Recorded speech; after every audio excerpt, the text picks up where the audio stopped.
A couple guys, though, gosh, I'd say the next four I'm going to mention to you here. We'll try and get through these quickly.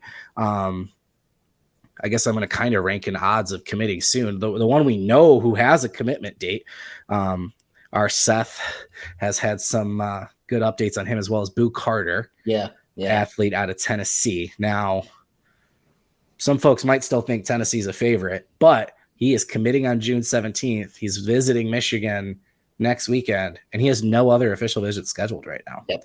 So on paper, I mean, it's easy to connect the dots there, but how are you feeling about Boo Carter coming in next weekend and then obviously committing a little bit more than a week after that? Right. Yeah, I think that's a big deal. Big deal. I do think Tennessee's probably going to get him, but I don't discount Michigan sneaking in there and taking him.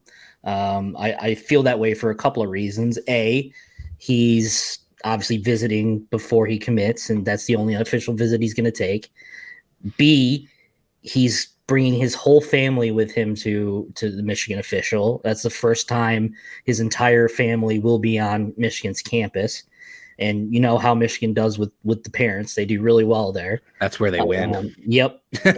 Yeah, exactly. Yeah. And C, he's in group chats with the commits. You know, he's in group chats talking to these guys every day. A guy like Jacob Oden, Jeremiah Beasley knows him very well. They're really close friends, and obviously we're expecting Jeremiah Beasley to commit to Michigan at the end of June. But I think Michigan has a shot to sneak in here, and I'm not gonna. I can't say I'm guaranteeing it, or I'm saying it's for sure happening, but there's a real possibility that Michigan can get that final official visit. And this is if he doesn't take a visit, another visit to Tennessee or anywhere else after this. If Michigan can really just knock it out of the park with Carter on his official visit, which I expect him to. I don't expect him to ever have a bad plan for visit wise, but I really do think they have a chance to sneak in and steal Carter away from Tennessee. I think the relationships he has with not only the coaching staff but multiple commits is huge. It's a big deal. So we'll see. We've been talking about that. Just again, how tight knit this commit class is, and you can kind of tell like the guys that are in that circle. Some of the guys that maybe fade out of the Brian Robinson's a guy that we've kind of talked about. Part of the fading feeling has been his interaction with the guys that are already committed, right? Yeah, so, or lack thereof. That's what I mean. Yeah, exactly. Yeah, good way to put it. So lack thereof. So yeah, I mean, you gotta like the timeline. If I take that part out of it, the guy feels like, of course, he's going to go to Tennessee. But if you're a Michigan fan right now, you like the direction everything's going with him. Another guy, I guess I don't really know how to classify this. When the offensive line commits were dropping what felt like left and right for a minute there, we thought, and at the time, Max Anderson kind of was the leader, and we kind of felt like that was going to trend away, which it has. And the guy we've been slotting in as that next offensive lineman for a while has been Bennett Warren. Yeah. He was at Texas A&M last week, who I think is probably considered the leader right now, right? Going to Oklahoma after that. But he's a guy I've pictured in this class. Like I said, when Frazier and Sprague and those guys were dropping, it felt like it was going to be him. So now that he's coming in, do you think, again, we know it's going to be a good visit, but where do you feel like Bennett Warren fits into this formula? Obviously, Michigan's got their sights on some big name offensive lineman targets still too. But I spoke to him. I just exchanged a couple of messages with him a couple of days ago just to kind of see where things were at before the visit. And he told me that he doesn't have any leaders right now. So good. Okay. There's a lot of folks that think it's Texas A&M, man. Yeah, I mean, it makes sense, vicinity wise. I'd say Texas people don't think their Texas kids leave. So exactly. Yeah. So I know he said that Michigan was his leader coming out of his spring visit. Yep. That's kind of what prompted our future cast selections for him, because he was basically pretty open about Michigan being the team to beat. But I think the the scales have balanced out a little bit here. And I think Michigan has a chance to tip him back in its favor. I mean, there was a reason why he said what he said coming out of the Michigan visit. It's not like it was, maybe he's the type of kid that has a strong visit afterglow after, every visit he takes. I mean, if he does, that's fine. But, I think there was a reason that he was interested in Michigan and liked what he saw for a reason. And I think, Michigan can get right back in it. We'll see. I mean, I don't know exactly what the relationship is like with the commits between Warren and the commits, but, again, getting him on campus is the most important part. So we'll see where this one's headed. But, I think Michigan has a chance to at least, give him something more to think about and perhaps, put themselves back up in his top list. Do you think there's a chance, given, again, that Michigan's still kind of floating around a couple big name offensive linemen, is there a chance that Warren's offer is not even committable right now? I don't. Or are they just next man up, or last spot, whatever? Yeah, I think they're at the point now where they'll just take whoever wants to come. They've had their list of guys that they'll want to choose from. Michael Ewing comes to mind. There's a couple of others that that are out there, but I think at this point they're in a position where they can just say, all right, whoever wants to commit, this spot's yours. And maybe you earmark an extra scholarship for an elite guy that wants to come or something like, if there's an extra special kid that wants to come. So I don't think his offer isn't committable right now. I think Michigan would take his commitment if he were to give it. So yeah, I mean, we'll see, because that those Texas schools are hard to ignore. His relationship with A&M obviously is been growing rapidly, and that's the backyard school. So yeah, I mean, I think they'd be happy to take Michigan would be happy to take him if he decided he wanted to commit, for sure. Yeah, and I think it's gonna be Michigan or Texas A&M. Yeah, and depending on, heck, maybe the day, Michigan could be the leader. So we'll see how his visit goes. Obviously, we've got two edge players that we've discussed pretty heavily in the last few weeks: Elias Rudolph and Dominic Nichols, both coming on the June 9th visit. Let's start with Rudolph. He just left Pitt. He's got Miami and now Ohio State. Looks like, he still might make his way to Penn State, but that's not on the board right now. How are we feeling about Rudolph, and do we think we're going to have to wait for this visit stretch, or are we going to feel pretty good after this visit about maybe thinking he's coming for sure?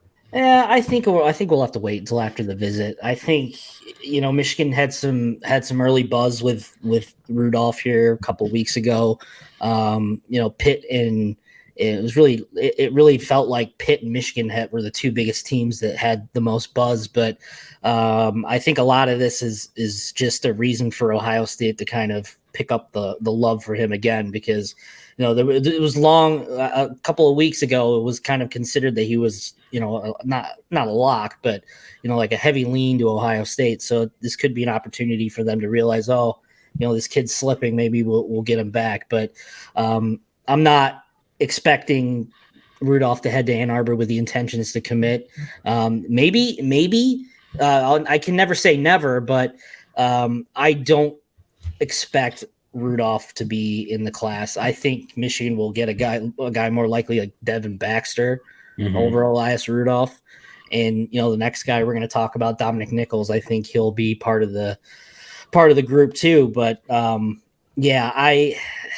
Rudolph is an interesting one, because there's a possibility where you could have a really strong visit and his mind and timeline completely flips.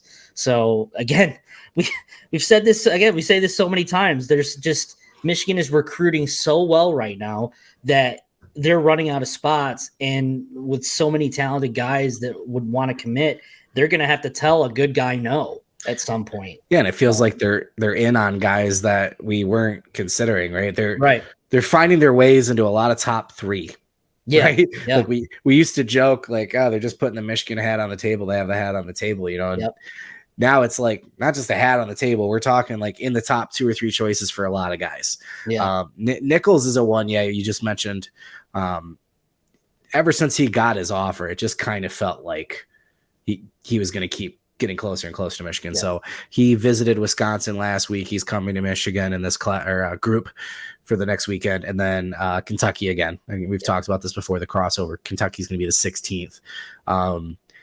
Nichols is a guy I feel pretty confident about. Yeah. But where were you at with Nichols? Yeah, he's a guy that I would not be surprised if he shut down his recruitment after this visit, you know, maybe during the weekend or shortly after. I think has that opportunity to speed up his timeline. Again, you know, he's got a really good relationship with Mike Elson. I feel like a broken record when I talk about these edge guys, but it's just facts. You know, Elson has done a really good job recruiting these defensive linemen. So I do think, you know, I think Michigan is coming into this visit. I do think Michigan is the team to beat, with probably Wisconsin number 2, a close number 2. I don't think there's a huge gulf between those schools, but I do think Michigan is the team to beat. And after this weekend, I obviously will have a clear view of where things stand, but you know, I do think this could be the type of visit where he shuts things down afterwards, or at least, you know, takes the Kentucky official and then shuts it down after that, you know, if not just out of respect for Kentucky. Yeah, I don't think either one of us are predicting it, but like I get messages all the time. We see it on the board all the time, right? Who's committing next? Blah, blah, blah. Yeah. He's just a guy I could see doing it. Yep, for sure. Yeah. And there's 2 more coming next weekend as well that I don't want to use the word imminent, but in terms of likely commits or guys that could commit coming out of the weekend. 2 defensive tackles. I'm going to butcher his last name. Can you do it for me, David? Oh, Pale. David P. Yeah, David Pale, I believe it is. Yeah. I think you're right, but I didn't want to offend him. He's visited Penn State. He's coming. Yep. And then Owen, we're still assuming Waffle for now. Yeah, I haven't heard otherwise. And I want it to be Waffle badly.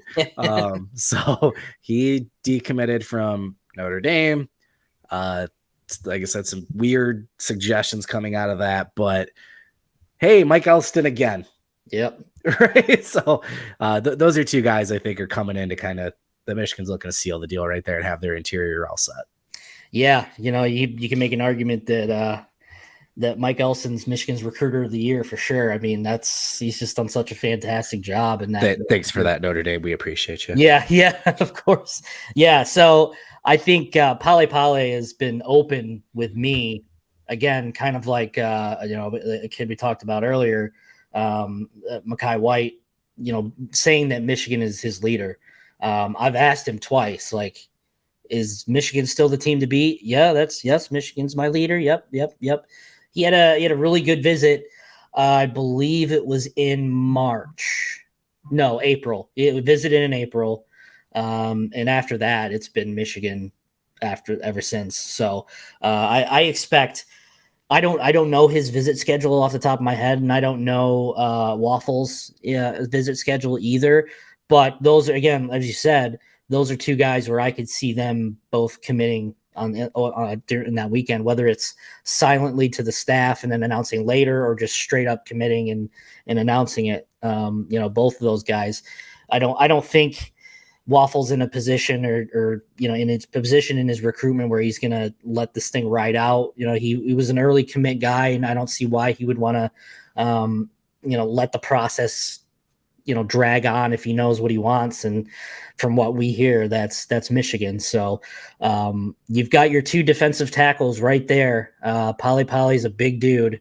He's your, you know, really good scheme fits for both of those guys. And again, I mean, just strong additions on the defensive line. You know, you've got your tackles set for the future, and now you're just going to have to tie up some loose ends with no pun intended, tie up some loose ends with the defensive ends. So, so it's all rainbows and unicorns in Ann Arbor right now.